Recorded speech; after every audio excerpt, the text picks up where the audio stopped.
When doing paid advertising, you need to think about interruption and search marketing.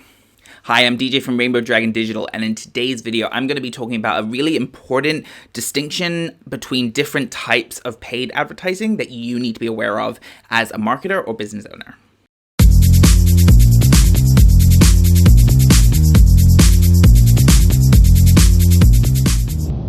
If you haven't subscribed to my YouTube channel already, please do click the bell. You'll be notified when I release new videos. So when it comes to paid advertising, there's lots of different platforms that you can use. Most people are familiar with Google ads. They're familiar with Facebook ads or Instagram ads or Twitter ads and that sort of thing. And these are what I'm talking about here, where you pay for an advertisement to appear somewhere that you think your customers will be. Now, there's obviously lots of steps you need to go through in order to make sure that this works. You cannot just jump onto a paid advertising platform and hope it works. You will end up wasting money.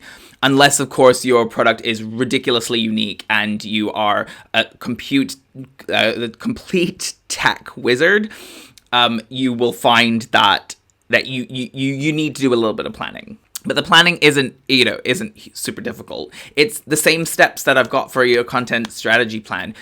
Who is your target person? What is your USP? Those first two steps are super important. It will help you.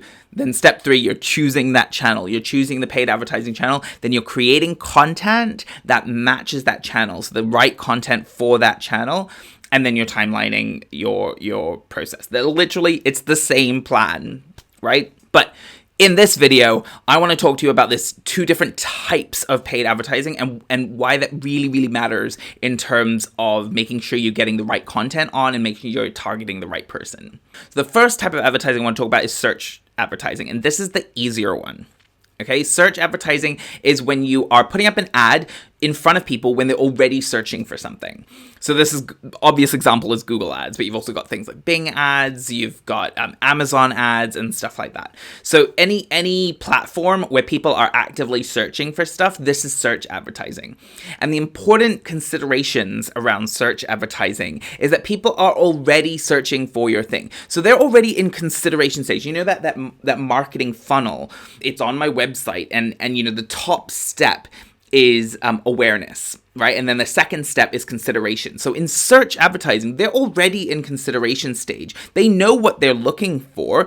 They're now looking to compare you against other options, or they're trying to find the best option for the thing they're looking for. So you need to keep that in mind when you're composing your advertising, because you want to be really, really, really hard pushing on that USP. What makes you different? What makes you really unique? And the U in the USP. What makes you unique? What makes you better than other people? This is what you want to focus on in search advertising.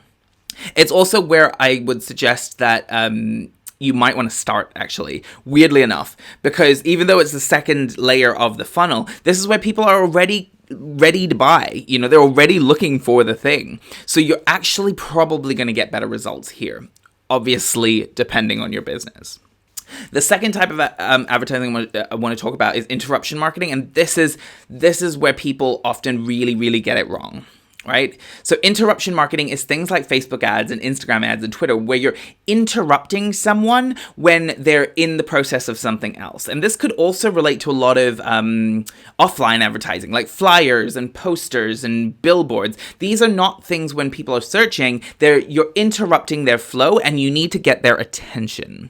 So you can see immediately how the content really needs to be very different here, and you're further up in that funnel now. You're up at that awareness level, and you need to start making sure that you're not just talking about your USP and talking about why you are better than your competition. You also need to be making sure that this target person understands that you understand them, and that's where that target person exercise comes in really useful, because your interruption marketing should be really, really understanding, making sure that they understand that you are someone worth listening to.